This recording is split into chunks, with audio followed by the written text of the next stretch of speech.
진흙이여 하나님께로 돌이키라 라는 제목을 가지고 우리가 말씀을 살펴보도록 하겠습니다.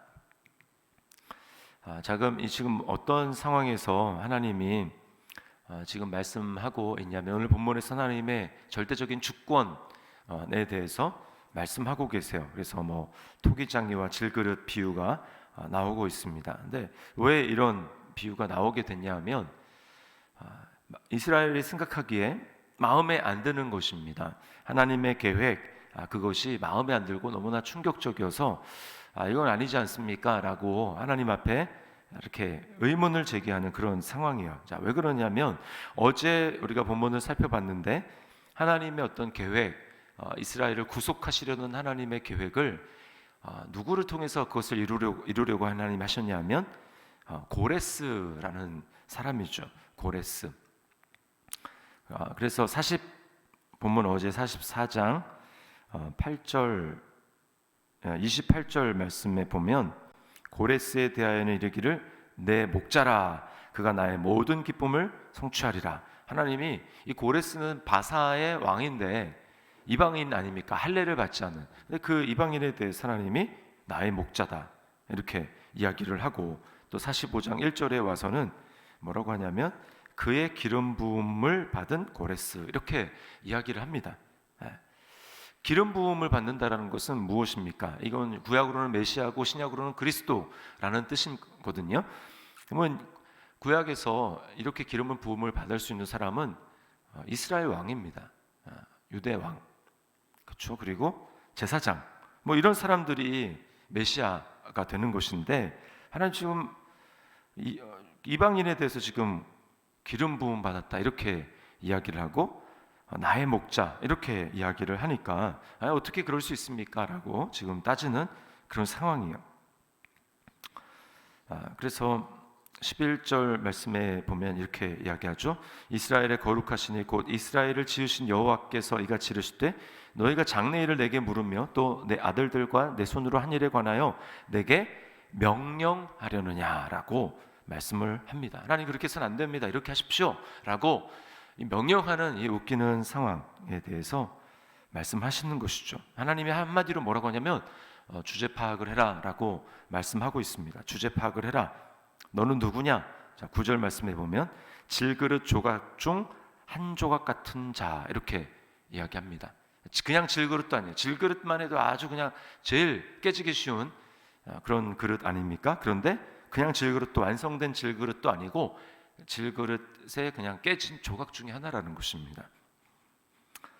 그리고 또 뭐예요? 더 나아가서 질그릇 되기 전에 재료 상태, 이 진흙, 화 있을 진저 진흙이 토기장에게 너는 무엇을 만드느냐?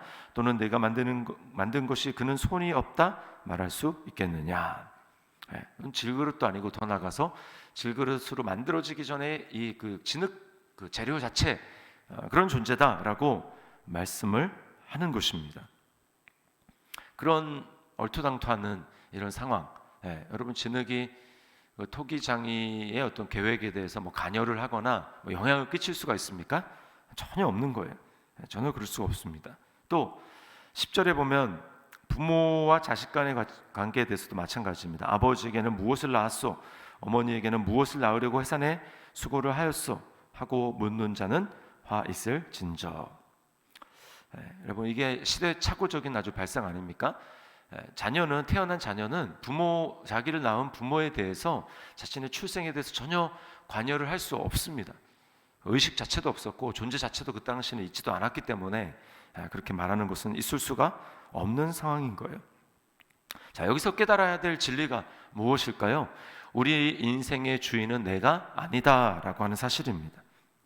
만약에 내가 진짜 내 인생의 주인이라고 한다면 어떨까요? 내 마음대로 할 수 있어야 합니다. 내가 원하는 대로 결정할 수 있어야 되고, 또 내가 결정한 대로 일이 그렇게 되어야 합니다. 그게 진짜 자기가 자기 주인이라는 증명 아닙니까? 근데 우리가 할 수 있는 게 뭐가 있습니까? 출생 국가를 선택했습니까?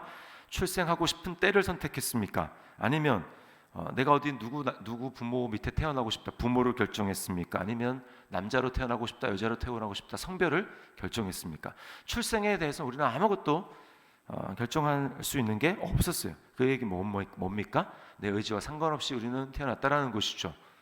우리는 주인이 아닙니다. 나에 대해서 주인이 아니에요. 그럼 출생한 이후에는 어떻습니까? 여러분이 이때까지 살면서 여러분이 생각한 대로 하고 싶다고 다 됐습니까? 원하는 배우자, 되고 싶은 사람 만났습니까?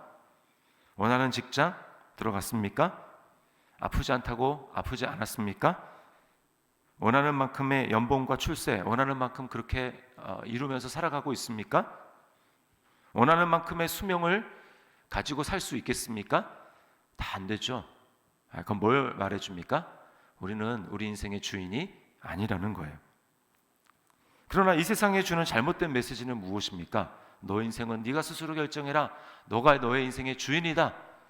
그렇게 말을 합니다. 물론 그것이 주는 긍정적인 메시지도 있어요. 뭐예요? 환경에 주눅들지 말고 스스로 힘으로 개척해 나가라 라고 하는 어떤 도전정신, 개척정신, 그런 것을 일깨워 주는 데는 도움이 될 줄 모르지만, 그러나 그 생각에 우리가 사로잡혀 살아가게 될 때 우리는 커다란 착각 속에 속아서 살아간다라는 것입니다. 이 세상의 불행은 인간이 결코 자신의 인생의 주인이 될 만한 능력도 실력도 힘도 없다는 사실을 간과하는 거예요. 오늘 주님께서는 우리에게 분명히 말씀하고 있습니다. 너 주제를 알아라. 너는 질그릇 한 조각과 같고 진흙과 같은 존재다. 그래서 창세기에 뭐라고 합니까? 너는 흙이니 흙으로 돌아갈지니라. 하나님 없는 인간의 실체는 대단한 것 같지만 결국은 화려한 흙에, 화려한 진흙에 지나지 않는다라고 하는 것입니다.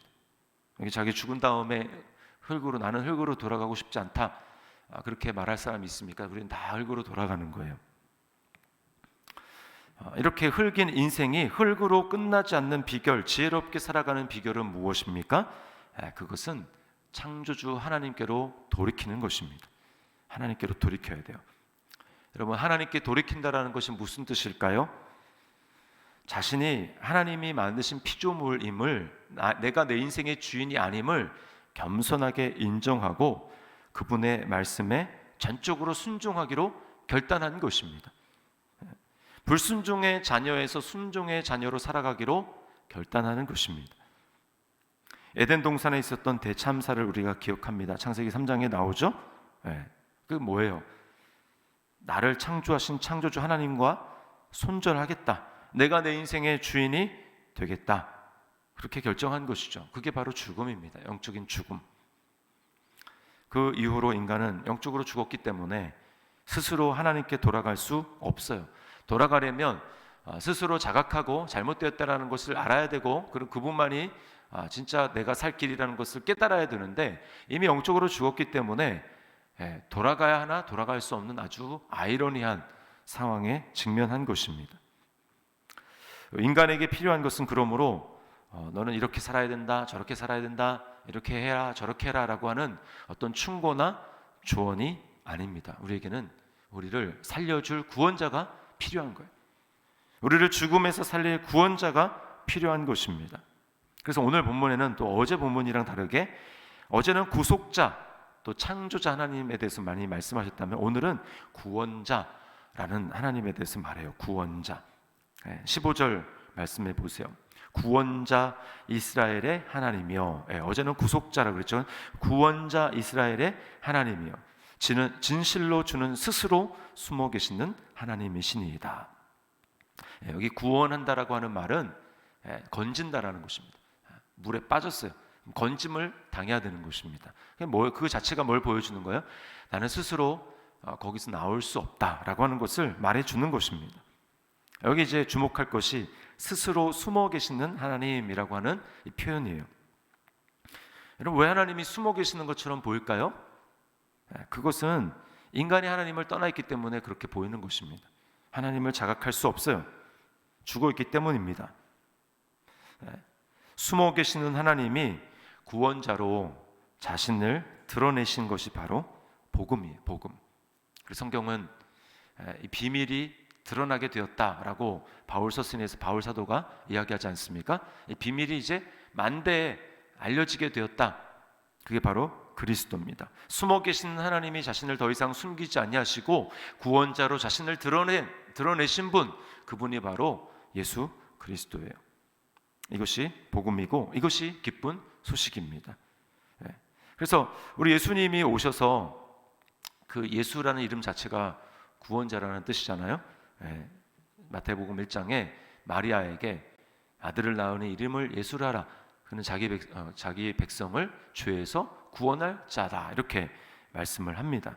그래서 예수님이야말로 우리 인류를 죽음에서부터 하나님과 손절하고 하나님을 떠나 영적인 사망 가운데 거한 우리를 구원해 주실 스스로 숨어 계신 하나님이 아니라 자신을 드러내신 하나님이십니다. 예수님이 오셔서 하신 일, 둘째 아담으로서 오신 일이 무엇입니까? 에덴 동산에서 일어난 대참사를 돌리는 것입니다. 하나님과 손절하고 내가 하나님이 되겠다, 내가 내 인생의 주인이 되겠다라고 결정한 그 결정을 돌리는 거예요. 인류의 대표로 오셔서 그분 어떻게 하셨습니까? 철저히 100% 하나님의 뜻에 자신을 복종시키셨어요. 자신이 하나님이심에도 불구하고 하나님을 주장하지 않으시고 우리와 똑같은 위치에 사람이 되셔서 사람의 위치에서 그분은 말씀에 순종하시고 율법에 순종하시고 하나님의 뜻에 복종하셨습니다. 그래서 죽기까지 복종하셨으니 맨 마지막이 바로 십자가에서 죽는 것이었어요. 우리를 살리기 위해서, 구속하기 위해서, 구원하기 위해서 주님이 자신의 피를 흘리는 것, 그것이 아버지의 뜻이었습니다. 인간으로서의 예수님은 그것을 하기를 싫어하셨어요. 이 잔은 내게서 옮겨지기를 원합니다. 그러나 내 뜻대로 마시고 아버지의 뜻대로 되기를 원하나이다. 그게 바로 십자가입니다. 그러므로 내가 십자가를 통과했다, 내가 십자가를 믿는다, 나는 예수님을 믿는다, 복음을 믿는다, 나는 회개했다, 돌이켰다 라고 하는 것은 무슨 뜻입니까? 진흙이 하나님께로 돌이킨다, 무슨 뜻입니까? 예수님이 하신 것처럼 나도 내 자아를 십자가에 못 박고 내 뜻을 십자가에 못 박고 전에 불순종의 자녀로 사던 삶에서 청산하고 이제는 순종의 삶으로 이해되지 않아도, 원하지 않아도 하나님의 뜻이 그렇다고 하면 우리는 순종하는 것입니다.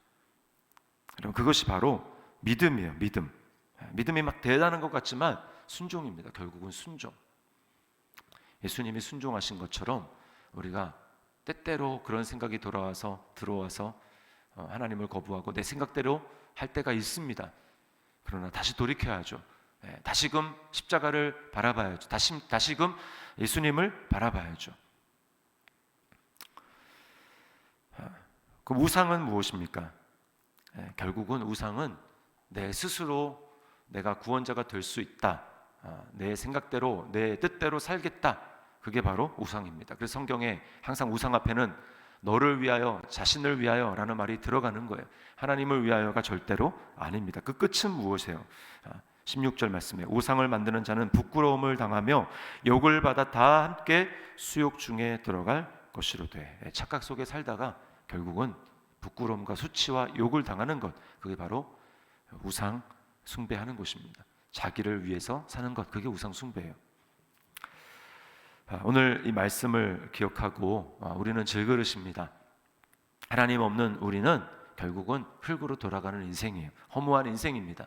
그러므로 우리는 내가 어떤 존재인지, 하나님 없는 나의 존재가 어떤 존재인지를 분명히 기억하고 우리는 하나님께로 돌이켜야 합니다. 그것만이 살 길이고 그것만이 우리 인생을 후회하지 않는 길이며 그것만이 우리 삶을 가장 보람 있게 살아가는 길임을 기억하고 오늘도 우리 하나님 앞에 순종하며 나아가는 우리 저와 여러분의 삶이 될 수 있기를 주님의 이름으로 축원합니다. 기도하겠습니다. 하나님 아버지 감사합니다. 오늘 말씀을 통하여서 구원자 하나님, 우리의 존재가 물에 빠져 있으며 스스로는 구원할 수 없는 정말 연약하고 비참한 존재임을 오늘 깨닫게 됩니다.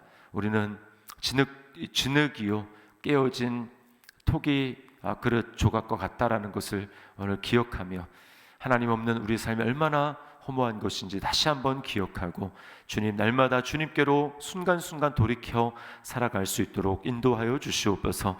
예수님이 십자가에서 내 뜻대로 마시고 아버지의 뜻대로 되기를 원하나이다 고백하며 정말 그렇게 복종하셨듯이, 그래서 구원을 우리에게 이루어 주셨듯이 이제 구원받은 우리는 하나님의 뜻대로 순종하며 살아갈 수 있도록 인도하여 주시옵소서. 그 길만이 믿음의 길이고 그 길만이 하나님을 기쁘시게 하는 길임을 기억하며 주님, 그렇게 순간순간 결단하는 우리의 삶이 될 수 있도록 인도하여 주시옵소서. 주께 모든 영광 올려드리며 오늘도 기도 가운데 우리를 만나주시고 우리에게 은혜 베풀어 주실 주님께 감사와 찬송 올려드리며 예수님의 이름으로 기도드리옵나이다. 아멘. 하늘에 계신 우리 아버지여, 이름이 거룩히 여김을 받으시오며 나라의 마옵시며 뜻이 하늘에서 이룬 것 같이 땅에서도 이루어지이다. 오늘날 우리에게 죄 지은 자를 사하여 준 것 같이 우리 죄를 사하여 주옵시고 우리를 시험에 들게 하지 마옵시고 다만 악에서 구하옵소서. 대개 나라와 권세와 영광이 아버지께 영원히 있사옵나이다. 아멘.